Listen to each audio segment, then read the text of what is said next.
ಜನನ ಮತ್ತು ಮರಣದ ಎರಡೂ ಸಹ ಅಂತ್ಯವನ್ನು ಕಾಣುವಂತಹ ಒಂದು ದಿನ ಯಾವುದು ಅಂತಂದರೆ ಅದು ವೈಕುಂಠ ಏಕಾದಶಿ ದಿನದಂದು. ಆದ್ದರಿಂದ ನಾನು ಮತ್ತೊಮ್ಮೆ ಅಶ್ವವೇಗ ಚಾನಲ್ ಮುಖಾಂತರ ನಾನು ಒಂದು ಭಕ್ತರಿಗೆ ಹೇಳುವಂಥದ್ದು, ಗುರುಗಳು ಹೇಳಿದ್ರು ಅಂತ ಬೇರೆ ಬೇರೆಯಾದಂಥ ಅವಘಡಗಳನ್ನು ಮಾಡಿಕೊಳ್ಬಾರ್ದು. ವೈಕುಂಠ ಏಕಾದಶಿ ದಿನದಂದು ನಮಗೆ ಸ್ವರ್ಗ ಪ್ರಾಪ್ತಿಯಾಗುತ್ತೆ ಅಂತ ನೀವು ಬೇರೆ ಬೇರೆ ರೀತಿಯಲ್ಲಿ ನಮಗೆ ಮರಣಗಳು ಬಂದಾಗ ಅದು ಸ್ವರ್ಗ ಆಗೋದಿಲ್ಲ, ಅದು ಪಾಪದ ಕೆಲಸವಾಗುತ್ತೆ. ಭಗವಂತ ಕೊಡುವಂಥ ಆಯಸ್ಸಿಂದ ಬರಬೇಕು ನಮಗೆ ಸ್ವರ್ಗ ಹೋಗಬೇಕು ಅಂತಂದರೆ, ಭಗವಂತ ಕರುಣಿಸ್ಬೇಕು ನಮಗೆ ಸಾವನ್ನು, ಆಗ ಸಾನ್ನಿಧ್ಯವ ಸಿಗುವಂಥದ್ದು. ನಾವೇ ಕೈಯಿಂದ ಮಾಡಿಕೊಳ್ಳುವಂತಹ ಅವಘಡಗಳಿಗೆ, ಕೈಯಿಂದ ಮಾಡಿಕೊಳ್ಳುವಂತಹ ಅಪಮೃತ್ಯುಗಳಿಗೆ ಭಗವಂತನ ಸಾನ್ನಿಧ್ಯ ಸಿಗೋದಿಲ್ಲ, ಪಾಪ ಸಿಗುತ್ತೆ, ಪಾಪ ಸುತ್ತಕೊಳ್ಳುತ್ತೆ. ಅಲ್ಲಿ ಆ ಮೋಕ್ಷ ಸಿಗುವಂತಹ ದಿನವೂ ಸಹ ನಿಮಗೆ ಪಾಪ ಸುತ್ತಕೊಳ್ಳುತ್ತೆ.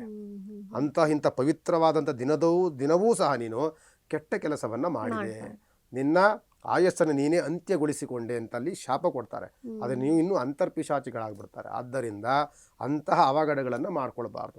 ಭಗವಂತ ಬೇಕು ಅಂದಾಗ, ನಿಮ್ಮ ಆಯಸ್ಸು ಸಂಪೂರ್ಣವಾಗಿದ್ದಾಗ ಭಗವಂತನೇ ನಿಮ್ಮನ್ನು ಕರೆಸ್ಕೊಳ್ತಾನೆ.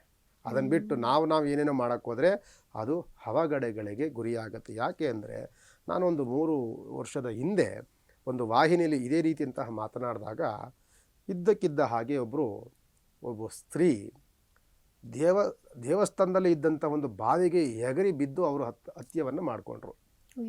ಹಾಗಾದರೆ ಹೌದು, ಅವತ್ತು ಸಾನ್ನಿಧ್ಯವನ್ನು ಪಡ್ಕೊಳ್ತೀವಿ, ನಾವು ಈ ಥರ ಮಾಡ್ಕೊಳ್ಬೇಕು. ಈ ರೀತಿಯಾದಂತಹ ಒಂದು ಬುದ್ಧಿಯನ್ನು ಆಲೋಚನೆಗಳನ್ನು ಆ ರೀತಿಯಾದಂಥ ಆಲೋಚನೆಗಳನ್ನು ಮಾಡಬಾರ್ದು.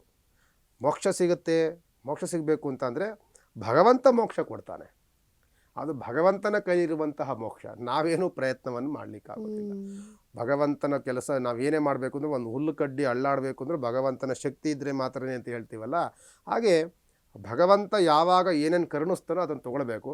ನನ್ನ ಕೆಲಸ ಏನು ಅಂತ ಅಂದರೆ, ನೋಡಿ, ನನ್ನ ಜೀವನ ಬಂದಿದೆ, ಭಗವಂತನ ಸ್ಮರಣೆ, ಭಗವಂತನ ಉಪಾಸನೆ, ಪವಿತ್ರವಾದಂಥ ದಿನಗಳಲ್ಲಿ ಆಯಾ ಪವಿತ್ರವಾದಂಥ ಕೆಲಸಗಳನ್ನು, ಅದಕ್ಕೆ ಸಂಬಂಧಪಟ್ಟಂತಹ ಕೆಲಸಗಳನ್ನು, ಅವನ ಅನುಗ್ರಹಕ್ಕೆ ಪಾತ್ರರಾಗುವಂಥ ಕೆಲಸಗಳನ್ನು ನಾವು ಮಾಡಬೇಕು. ಅದಕ್ಕೋಸ್ಕರವಾಗಿರುವಂತಹ ವೈಕುಂಠ ಏಕಾದಶಿ ಎಂದ ತಕ್ಷಣವೇ ನಮಗೆಲ್ಲ ಗೊತ್ತಾಗುವಂಥದ್ದು ಸ್ಥಿತಿಕಾರಕದಂತಹ ಮಹಾವಿಷ್ಣುವಿನ ಉಪಾಸನೆ. ಅದನ್ನು ಬಿಟ್ಟು ಬೇರೆ ಯಾವ ಚಿಂತನೆಗಳನ್ನು, ಬೇರೆ ಯಾವ ಆಲೋಚನೆಗಳನ್ನು ಸಹ ನೀವು ಮಾಡಬಾರ್ದು. ನೀವು ಮಾಡಬೇಕು ಅಂತ ಅಂದರೆ ಒಂದು 10 ಜನ ಸೇರಿಕೊಳ್ಳಿ, ಒಂದು ಭಜನೆಯನ್ನು, ಒಂದು ಕೀರ್ತನೆಯನ್ನು, ಅಥವಾ ಯಾವುದಾದ್ರೂ ಒಂದು ಭಗವಂತನ ಒಂದು ಉಪಾಸನೆಗೆ ಇರುವಂತಹ ಮಾರ್ಗಗಳನ್ನು ನೀವು ಅನುಸರಿಸಬೇಕು, ಅದನ್ನು ತೆಗೆದುಕೊಳ್ಬೇಕು. ಅದನ್ನು ಆ ಮುಖಾಂತರದಲ್ಲಿ ಭಗವಂತನ ಸ್ಮರಣೆಯನ್ನು ಮಾಡಬೇಕೇ ಹೊರತು ಬೇರೆ ನಾವು ಯಾವುದೇ ಬೇರೆ ಅಡ್ಡದಾರಿಗಳಿಂದ ನಾವು ಭಗವಂತನ ಸ್ಮರಣೆ ಮಾಡಲಿಕ್ಕೆ ಸಾಧ್ಯ ಆಗೋದಿಲ್ಲ.